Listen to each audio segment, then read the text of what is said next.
नमस्कार साथियों, मेरा नाम है भावेश बेस्ट और आज मुझे सौभाग्य प्राप्त हुआ है शिक्षा क्रांति के पॉडकास्ट मंच में एज अ होस्ट इंटरव्यू लेने का। और ये मंच मैं बताना चाहूँगा कि किसी भी युवा जो चाहता है या पॉडकास्ट लेना या एंकर या कुछ भी अपना वाद विवाद इम्प्रूव करना चाहता है, उसके लिए बिल्कुल ही फ्री है।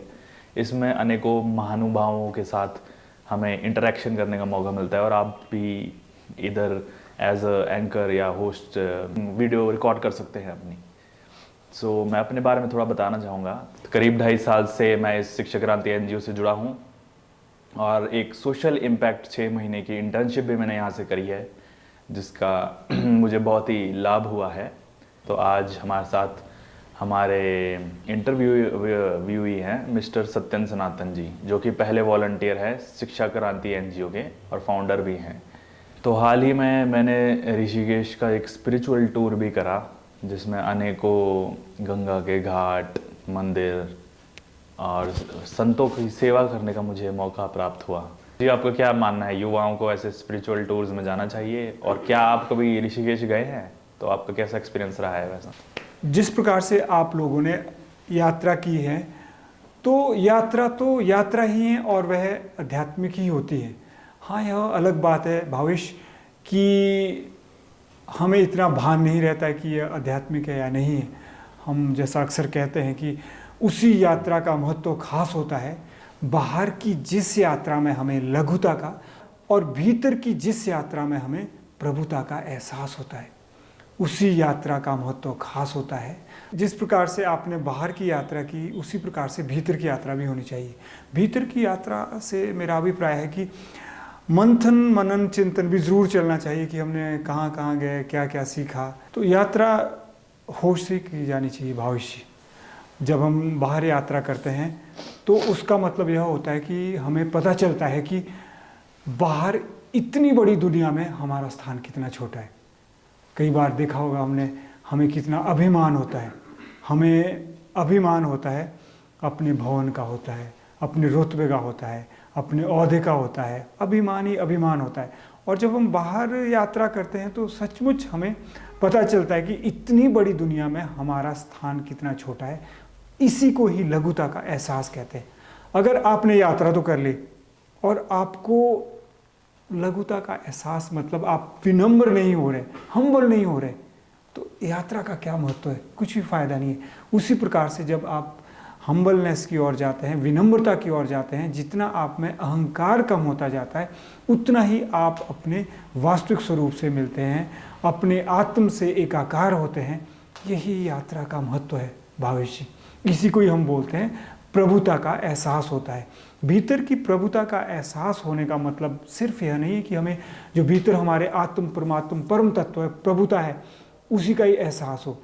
उसका एक शाब्दिक अर्थ, सांसारिक अर्थ यह भी है कि आपने सुना होगा प्रभुत्व, जैसे प्रभुता है, संप्रभुता है, यानी अपने ऊपर हमें अधिकार आना शुरू हो जाता है। हमारे विचारों पर हमारा प्रभुत्व होना शुरू हो जाता है, स्वामित्व आना शुरू हो जाता है।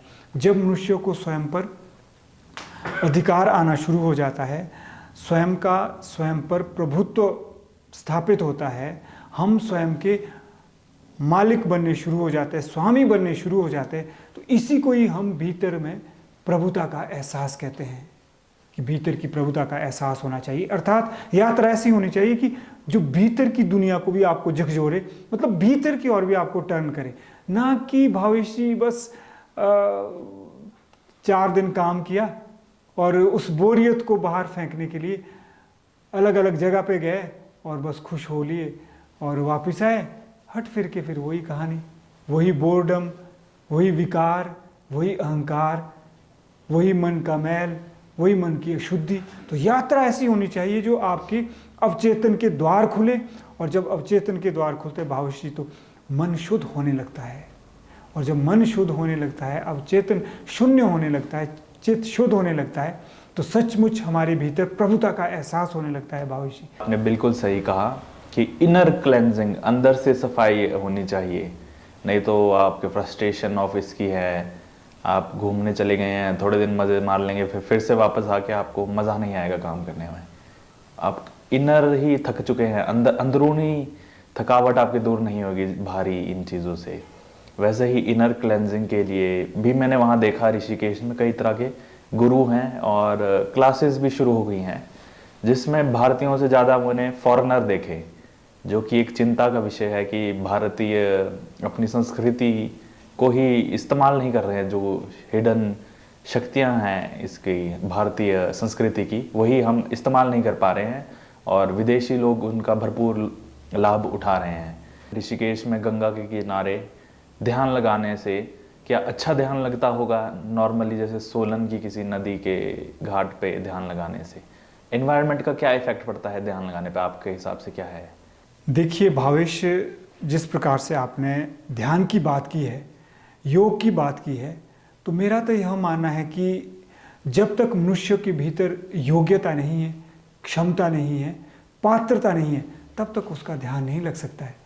यह तो अपने मन को मनाने वाली बात होती है। मैं यह नहीं कहूँगा कि स्थान विशेष का महत्व नहीं है, होता है, लेकिन एनवायरनमेंट तो भीतर भी होता है कि नहीं होता है? क्या एनवायरनमेंट बाहरी होता है? अगर भीतर का एनवायरनमेंट मैं फिर कहूँगा कि सही नहीं है और हम तैयार नहीं हैं योग करने के लिए, हमारे में योग्यता नहीं है, क्षमता नहीं है, तो मुझे नहीं लगता है कि योग घटित हो सकता है। महर्षि पतंजलि भी तो वही कहते हैं, अतः योग अनुशासन। महर्षि पतंजलि जो योग को अनुशासन मानते हैं, वो तभी यह अनुशासन मानते हैं कि अगर योग करने के लिए हम तैयार नहीं हुए ना, योग से शक्ति आती है, लेकिन अगर हमारी तैयारी है ना योग करने के लिए, तो उससे संरक्षण आता है, हमारी रक्षा होती है। अगर हम भीतर से शुद्ध नहीं है, हमारे भीतर मन में क्या क्या विचार चल रहे हैं, आपने कहा फ्रस्ट्रेशन है, भड़ास है, इच्छाएं हैं, अनवांछित इच्छाएं हैं, क्या कुछ नहीं है, पुरानी यादें हैं, कहीं टूट है, कहीं फूट है, किस प्रकार से हमारे भीतर क्लटरिंग ऑफ आइडियाज, थॉट्स है, अगर उसमें सफाई शुद्धि नहीं हुई, तो मुझे नहीं लगता है कि योग का बहुत ज़्यादा प्रभाव पड़ता होगा। यात्रा अपने आप में आध्यात्मिक है। अगर हम यात्रा होश से करते हैं, वही योग है। आपको नहीं लगता कि वही योग है? उदाहरण के लिए जैसे हम संवाद कर रहे हैं, तो एक तरह से संवाद का मतलब है कि योग घटित हो रहा है, यानी दो आत्माओं का एकाकार हो रहा है। हम कहीं ना कहीं अपने भीतर के विचार उद्गार एक दूसरे से साझा कर रहे हैं, तो कहीं ना कहीं हम अपने अवचेतन को शून्य कर रहे हैं, शुद्ध कर रहे हैं। अवचेतन मतलब कि हमारे सबकॉन्शियस माइंड में पता नहीं क्या क्या विचार, किस किस प्रकार की जो अनफुलफिल्ड डिज़ायर्स होगी, जो अपूर्ण इच्छाएं होगी या घटनाएं होगी, स्मृतियां हैं, विचार हैं, विकार हैं, तो एक तरह से हम उनको शुद्ध करें। यात्रा में भी ऐसा ही होता है कि जब हम यात्रा करते हैं, मैंने आपसे कहा कि अगर यात्रा ही अपने आप में एक संपूर्ण आध्यात्मिक क्रिया है, बशर्त यही है कि यात्रा आपको विनम्र बनाए, आपके अभिमान रूपी मैल को दूर करें और आपको बाहर लघुता का एहसास हो कि हम कितना सा तो हमारा स्थान है इतने बड़ी दुनिया में, अर्थात आपका अभिमान दूर होता रहे और भीतर प्रभुता का एहसास होता रहे। तो मैं तो यही कहूँगा भविष्य की बजाय इसके कि आप किसी स्थान विशेष पर जाकर यात्रा करें, मैं यही चाहूँगा कि आप क्या कीजिए, आप जो है जब यात्रा करते तो मंथन क्या कीजिए। अगर आपको सचमुच आध्यात्मिक होना है, योग करना है, तो मैं एक ही बात बार बार कहता हूँ और कहना भी चाहूँगा, और वह यह है कि सबसे पहले अपने दुर्गुणों और दोषों की, विकारों की करो पहचान। हो सकता है योग के मार्ग पर आपको विभूति मिल जाए, अनुभूति मिल जाए, लेकिन जो आपका लक्ष्य है ना, सहज समाधि है, आपका लक्ष्य शांति है, आपका लक्ष्य इस जीवन को अच्छी तरह से जीना है, नए नए अनुभव लेना है, तो मुझे नहीं लगता कि आपको सफलता प्राप्त हो सकती है। भविष्य कोई बिगिनर अगर योगा में जाना चाहता है तो उसे क्या करना चाहिए? सबसे पहले तो आप अपने भीतर जो आपके दुर्गुण हैं, दोष है, जैसे यह लड़का यहाँ बैठा है, इसको एडिक्शन है, ये फ़ोन की एडिक्शन है, और दूसरे खड़े हैं, ये भी देखो फ़ोन चला रहे हैं। तो सबसे पहले तो जो हमारे योग में कहते हैं ना, चित्तवृत्ति निरोध, कि चित्त वृत्तियों का निरोध करना मतलब चित्त वृत्तियों को एक दिशा मिल जानी चाहिए। ऐसा सहज निरोध होना चाहिए कि स्वतः ही उसको दिशा मिले। जो चित्त भूमि है, जैसे क्षिप्त मानसिकता है, विक्षिप्त हैं, फिर मूड हैं, एकाग्र हैं, निरुद्ध है, तो कम से कम जो ये 3 अवस्थाएं हैं मन की, इनसे तो पार होना ही पड़ेगा, ऐसा मुझे लगता है। भावेश जी आप बताएं कि एक व्यक्ति जो भीतर इतनी महत्वाकांक्षाएं पाले हैं, यानी महत्वाकांक्षा के भार से उसका मन भरा पड़ा है, तो क्या सचमुच वो ध्यान कर सकता है? मुझे तो नहीं लगता है।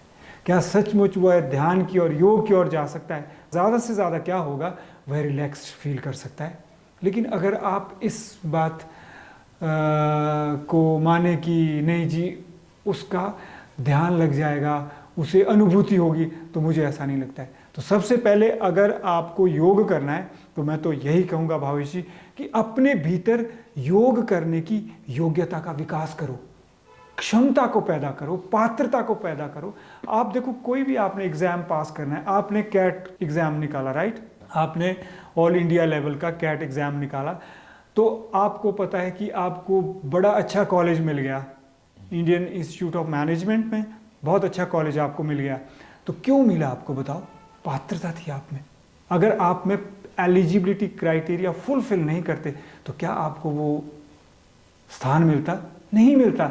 वैसे ही योग में भी अगर आपको सचमुच योग में कहीं पहुंचना है, किसी मंजिल पर पहुंचना है, तो सबसे पहले यह देखो कि पात्रता क्या है। पात्रता, पवित्रता ही पात्रता है, शुद्धता ही पात्रता है, स्वच्छता ही पात्रता है। संवाद से शुद्धता, स्वच्छता, पवित्रता आ सकती है। इसीलिए तो हम कहते हैं कि संवाद जो है 100 ज्ञान की सीढ़ी का पहला पायदान है।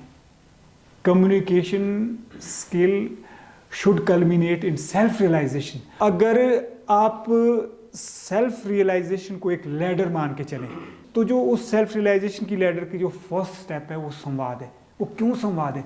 क्योंकि उससे स्वच्छता आती है, उससे पवित्रता आती है, और पवित्रता के बिना आप कभी भी ध्यान तो क्या भी लगाना, आप एकाग्र चित्त नहीं हो सकते हैं अगर आप में शुद्धता और पवित्रता नहीं आती है। So if you want to climb up the ladder of self-realization, so the very first step is samvad, that is purity. And without communication skill, without samvad, आप आत्मज्ञान की सीढ़ी आप नहीं चढ़ सकते, ऐसा मेरा मानना है। आप क्या समझे? तो मैं यही कहना चाहूँगा कि अगर आप योग करना चाहते हैं, अपने पर काम करो, अपने दुर्गुणों को देखो, दोषों को देखो, चाहे वो छोटे छोटे दोष हो सकते हैं, विकार हो सकते हैं, कमियां हो सकती है, यानी आप भीतर की यात्रा करो यार, ऐसा मैं मानता हूँ। धन्यवाद सत्यन जी, आपका कीमती समय हमें देने के लिए। और मैं यूथ से आवेदन करना चाहूँगा कि अगर आप भी ऐसे ही पॉडकास्ट में होस्ट या एंकर बनना चाहते हैं तो आप बिल्कुल शिक्षक क्रांति NGO, जो कि PG कॉलेज सोलन के पास है, यहाँ कांटेक्ट कर सकते हैं। ये कि बिल्कुल ही फ्री है और डेफिनेटली आपकी स्किल्स, सॉफ्ट स्किल्स को इम्प्रूव करने में मदद करेगा। तो आप इस पॉडकास्ट को लाइक, शेयर और सब्सक्राइब ज़रूर करें हमारे चैनल को। जय हिंद, जय भारत, जय विश्व।